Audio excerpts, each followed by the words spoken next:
शनिवार व्रत कथा और पूजा विधि। शनिदेव की पूजा विधि। सर्वप्रथम शरीर की शुद्धि हेतु अंजलि में जल लेकर ऐसा कहें, हे अंजलि जल आप गंगा जल बन जाए तथा मेरे तन को पवित्र करें और फिर उसे अपने ऊपर छिड़क लें। इसके बाद गणेश जी का सुमिरन करें और उन्हें प्रणाम करें। इसके बाद दाहिनी हथेली में पान, सुपारी, अक्षत, तिल, गंगा जल, दर्भ और पुष्प, बेलपत्र और चंदन लेकर इस प्रकार उच्चारण करें, हे शनिदेव मैं कलयुग वासी हूँ।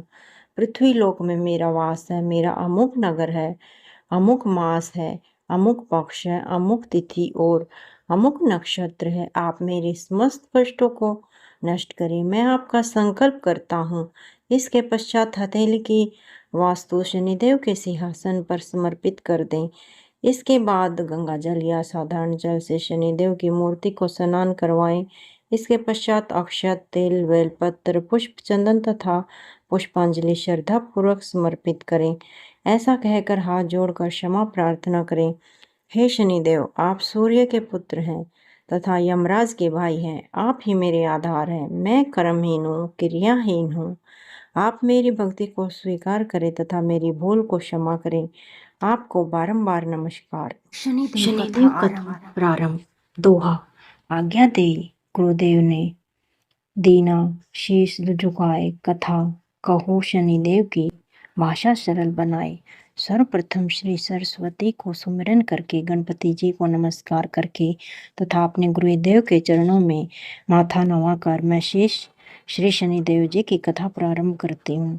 यह शनिदेव जो मनवांछित कार्यों को सफल बनाने वाले हैं तथा जिन्हें सकल नर नारी और 33 कोटि देवता योगेश्वर मुनेश्वर ध्याते हैं, वही देव मेरी त्रुटियों को क्षमा करे और मुझे अपनी शरण में ले ले। मेरे मन में अपने आपके प्रति अगाध प्रेम है। यह बात सर्वाधिक है कि जो लोग शनिदेव को ध्याते हैं उन्हें सकल मनोरथ सफल होते हैं तथा ऐसे जो देव को भूल जाता है वह ही संसार में महान दुख पाता हुआ नरकगामी होता है और अगले जन्म में पशु की योनि में जाता है। जो कथा में तन मन से कहे जा रहा हूँ उसे आप भी सच्चे मन से ग्रहण करें। एक बार संसार में चहु और पूजे जाने वाले 9 ग्रह एक स्थान पर एकत्रित हुए परस्पर विधि प्रकार से वार्तालाप करने लगे। जब बात घूमती हुई उस स्थान पर आ पहुंची कि हम 9 ग्रहों में सबसे बड़ा और सर्वाधिक पूजनीय कौन देव है, तो प्रत्येक ग्रह देवता स्वयं को बड़ा कहने लगे। इस बात पर जब बहुत देर तक वाद विवाद होता रहा और कोई निर्णय नहीं हो सका तो यह तय हुआ कि चलकर इंद्र से इसका निर्णय कराना चाहिए। अतः वह 9 के 9 देव ग्रह इंद्रदेव के समक्ष उपस्थित हुए और उन सब की बातें सुनकर इंद्रदेव भी सोच में पड़ गए, किसे छोटा कहूँ और किसे बड़ा कहूँ, किसकी श्रद्धा से पात्र बने और किसके कोप को भाजन। अंत में सोच समझ कर निर्णय करते हुए वह बोले, मैं अल्पबुद्धि इस बात का निर्णय करने में असमर्थ हूँ। मुझे तो आप सभी बड़े नजर आते हैं और मैं सभी का आदर सम्मान स्वभाव से करता हूँ। इस पर 9 ग्रह संतुष्ट नहीं हुए और हठ करने लगे कि इसका निर्णय आपको अवश्य करना चाहिए। तब देवराज बोले, आप लोग मृत्यु लोक में जाइए, वहाँ एक अत्यंत न्यायप्रिय राजा विक्रमादित्य राज्य करता है। आप उनके पास जाइए, वह अवश्य आपका कोई न कोई उचित निर्णय देगा। इंद्र से निराश होकर 9 ग्रह मृत्यु लोक में जाने को तत्पर हो गए। देवराज इंद्र ने जब उन्हें वहां जाते देखा तो प्रसन्न होकर चैन की सांस ली। इस धर्म संकट से निकलना उसके लिए सचमुच ही कितना दुष्कर हो गया था, पर अपनी चतुराई से अपने ऊपर आए संकट को राजा विक्रमादित्य पर टाल दिया। उज्जैन नगरी की उन दिनों सारे ही भारत में दाग थी। एक तो वह राजा विक्रमादित्य के दरबार में बड़े बड़े ज्ञानवान लोगों का सम्मान होता रहता था। दूसरे उस न्यायप्रिय राजा के न्याय से उज्जैन नगरी का सारे भारत में डंका बजता था।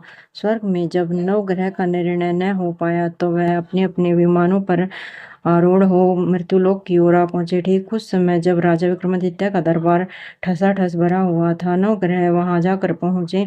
नवग्रहों को इकट्ठा देखकर विक्रमादित्य अपने सिंहासन से उठ खड़े हुए और सभी देवताओं को सम्मानपूर्ण आसन ग्रहण करने को कहा, किंतु राजा के इस सम्मान को किसी भी ग्रह देवता ने स्वीकार नहीं किया। तब विक्रमादित्य ने प्रश्नवाचक दृष्टि से उनकी ओर देखा तो बृहस्पति देव ने आगे बढ़कर दृढ़ स्वर में कहा, हे राजन, हम यहाँ तब तक आसन ग्रहण नहीं करेंगे जब तक कि आप हमारा यह निर्णय नहीं करेंगे कि हम में से कौन बड़ा है। राजा अपने ऊपर आए इस धर्म संकट को देखकर पल भर में तो घबरा गया, परंतु शीघ्र ही उसने स्वयं को संभाल लिया। उसने अपने मन में एक युक्ति सोच ली। दरबार में छोटे छोटे आसनों की एक पंक्ति प्रवेश द्वार तक चलती गई थी। राजा ने उन लोगों से कहा कि आप यहाँ आसन ग्रहण कीजिए और मैं सोचकर अभी अपना निर्णय करता हूँ। यह कहकर राजा अपने सिंहासन पर बैठ गया। सिंहासन के निकट ही जो आसन पड़ता था उस पर भागकर बृहस्पति जा बैठे। उनके अगले आसन पर सूर्य देव जा बैठे। सूर्य के निकट ही चंद्रमा और फिर इसी क्रम में बुध, मंगल, राहु, केतु इत्यादि ने अपना अपना आसन ग्रहण कर लिया। पंक्ति में 8वें भाद्रव, किंतु उन्हें भी संतोष था कि उनके बाद शनिदेव बैठेंगे, किंतु आसन प्रवेश द्वार के समीप होने के कारण और सबसे अंत में होने के कारण शनिदेव उस पर नहीं बैठे।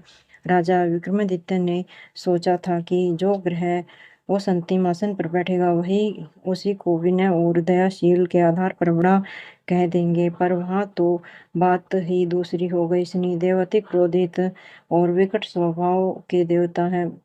जब वह नहीं बैठे तो 8वें ग्रह खिलखिलाकर हंस पड़े। अपना इस प्रकार के अपमान होते हुए देखकर शनिदेव की आंखों से क्रोध से लाल हो गई और भ्रुकुटी तन हो गई। क्रोध से कांपते हुए बोले, राजन, मुझसे वैर लेकर तुमने अच्छा नहीं किया। क्या समझकर तुमने मुझसे इस प्रकार से अपमानित करना चाहता है और क्यों मुझे तले बिठाना चाहता है। चंद्र ग्रह का 2.25 दिन रहता है और सूर्य, शुक्र और बुध का प्रभाव केवल आधा मास, सोम, मंगल और 2 मास और गुरु 13 मास, राहु और केतु 18 मास रहते हैं, जबकि मैं 7.5 वर्ष तक रहता हूँ। इसलिए हे राजन, अब तू सावधान हो जा। तूने मेरा जो अपमान किया है इसका दंड तुझे अवश्य मिलेगा। राजा के कुछ दिनों तो आराम से बीते, लेकिन शीघ्र ही शनिदेव की कोप दृष्टि फिर और उस राजा पर 7.5 आ गई। उन्हीं दिनों एक व्यापारी कुछ घोड़े बेचने के लिए उज्जैन नगरी में आया। सुंदर सुंदर घोड़े देखकर राजा का जी ललचा गया। राजा ने उन्हें खरीदने का आदेश दिया। घोड़ों में एक घोड़ा भंवर नाम का था। राजा उस पर चढ़कर देखने लगे। कुछ देर तक तो घोड़ा राजा को लिए वहीं घूमता रहा, लेकिन फिर वैसा भाग खड़ा हुआ। राजा को बड़ा अचंभा हुआ। घोड़ा एक भयानक जंगल में राजा को पटक कर अंतर्ध्यान हो गया। राजा अकेला उस वीरान जंगल में भटकने लगा। साय के समय जब उसे प्यास बहुत सताने लगी तो वह जोर जोर से चीखने लगा। उधर एक पाखंडी से एक ग्वाल अपने गांव में जा रहा था। पगडंडी से एक ग्वाल अपने गांव में जा रहा था। वह राजा की आवाज सुनकर रुक गया। राजा उसके पास गया। ग्वाले ने उसकी व्यथा जानकर उसे निकट की नदी पर ले जाकर पानी पिलाया। पानी पिलाने के बाद राजा स्वस्थ हो गया और प्रसन्न होकर उसे ग्वाले को अपने हाथ की अंगूठी उतार दे दी और उससे कहा कि मैं उज्जैन का रहने वाला हूँ, यहाँ रास्ता भटक गया हूँ, तुम मुझे रास्ता दिखाओ। तब ग्वाला उसे अपने साथ गाँव ले गया। वहाँ एक मिष्ठान की दुकान पर राजा ने मिठाई खा पीकर भूख मिटाई और दुकानदार को भी एक अंगूठी उतार कर दे दी। दुकानदार ने पूछने पर उसने अपने उससे भी यही कहा कि वह उज्जैन नगरी का रहने वाला है और उसका नाम मोना है। फिर वह दुकान के बंद होने तक वहीं बैठकर दुकानदार से बातें करता रहा। उस दिन दुकानदार की बिक्री बहुत हो गई। उसने सोचा, यह भगवान पुरुष है जो इसके आने से आज मेरी इतनी बिक्री हुई है। इसलिए रात होने पर वह उससे बोला कि वह उसके साथ उसके घर चले और उसके साथ ही भोजन भी करे। राजा मान गया। जब वह दोनों घर पहुंचे तो दुकानदार की पत्नी ने उसका बड़ा स्वागत सत्कार किया और अतिथि के लिए विशेष रूप से भोजन तैयार किया। भोजन करते समय एक अद्भुत घटना घटी। जहां राजा भोजन कर रहा था वहीं सामने की दीवार पर सोने का एक सतलड़ा हार खड़ा टंगा हुआ था। उसके पीछे एक चित्र था। सहसा ही वह हार वहां से अदृश्य हो गया। दुकानदार के यहाँ एक बंदी थी। उसने जाकर घर की मालकिन से कहा, वह अंगूठी पर हार नहीं है। जब बात सुनकर दुकानदार तक पहुंची तो उसने राजा से पूछा। राजा बोले, मुझे तो मालूम नहीं, तुम्हारे और मेरे अतिरिक्त तो यहाँ कोई था ही नहीं। सच सच बताओ, हार कहाँ है? मुझे नहीं मालूम। फिर बोला, मेरे पास कोई हार नहीं। जब कोई निर्णय नहीं हो सका तो दुकानदार राजा को उस नगर के राजा के पास ले गया। उस नगर के राजा ने जब विक्रमादित्य की भोली भाली सूरत देखी तो बोला, यह व्यक्ति कभी भी चोरी नहीं कर सकता। यह कहकर उसने विक्रमादित्य को छोड़ दिया। विक्रमादित्य जब उस नगर में यूं ही इधर उधर घूम रहा था, तब उस नगरी में एक तेली ने उसे कहा कि वह उसके यहाँ काम कर ले तो वह वहाँ रहने एक को स्थान और खाने को सामग्री भी देगा। राजा मान गया और तेली के घर अपने घर ले गया। वहाँ सारा दिन राजा धारणी पर बैठा उसके बैलों को हाँकता रहा और तेली बाजार में तेल बेचाता। जब वर्षा ऋतु आई और मूसलाधार वर्षा होने लगी, तब धारणी पर बैठे हुए विक्रमादित्य ने मौज में आकर ऊंचे ऊंचे स्वर में राग अलापा आरंभ कर दिया। निकट ही उस नगर में राजा का महल था। वहां खिड़की में बैठी राजकुमारी ने जब राजा का मधुर स्वर में गीत सुना तो वह अपना दिल हार बैठी। उसने बांदी को पता करने के लिए भेजा। बांदी वहां राजा को गाते हुए देखकर लौटी। राजकुमारी से बोली कि वहां पर तो कोई अति सुकुमार नवयुवक बैठा मस्ती में आंखें बंद किए गा रहा। राजकुमारी ने सुना तो उसने अन्न जल का त्याग कर दिया। रात तक जब उसने कुछ नहीं खाया तो रानी ने आकर उसे समझाया। वह बोली कि वह तो उस गाने वाले से ही शादी करेगी। रानी ने जाकर राजा से कहा कि राजकुमारी एक तेले पर मोहित हो गई है और उसे ब्याह रचाना चाहती है। राजा ने सुना तो बहुत क्रोधित हुए।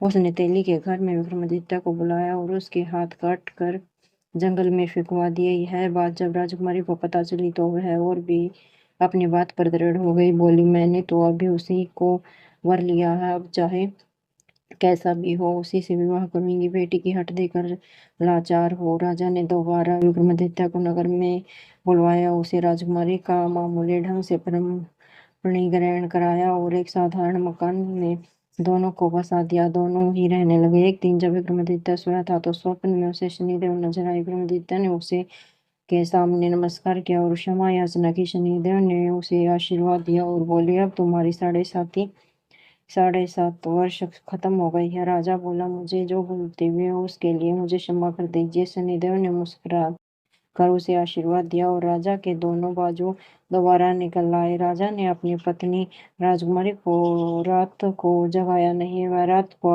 उसके गले में अपनी बाहें डालकर सो गया। सुबह राजकुमारी की आंख खुली तो उसने अपनी गर्दन में बाहें पड़ी देखी तो वह चौंक कर उठ बैठी। लेकिन शीघ्र विक्रमादित्य ने जाकर उसको सब बातों से अवगत कराया।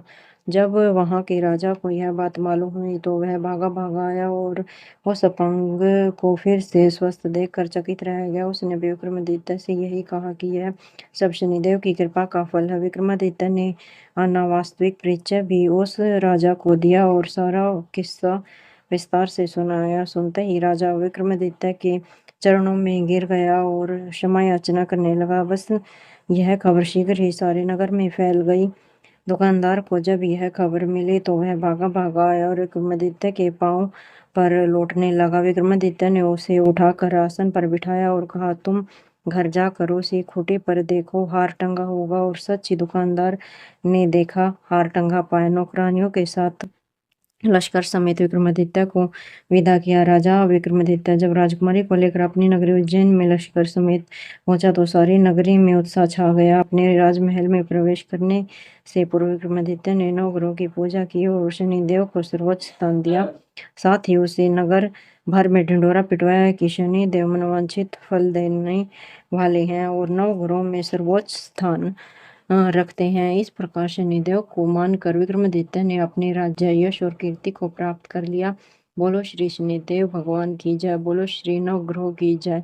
दोहा, जैसी सुनी तैसी कही, इसमें झूठ न साच। विक्रम भूप इतिहास को सजनो देखो बाच। सुनो सुनावे शनि कथा गावे, जो चित लाए सत वचन है संत का।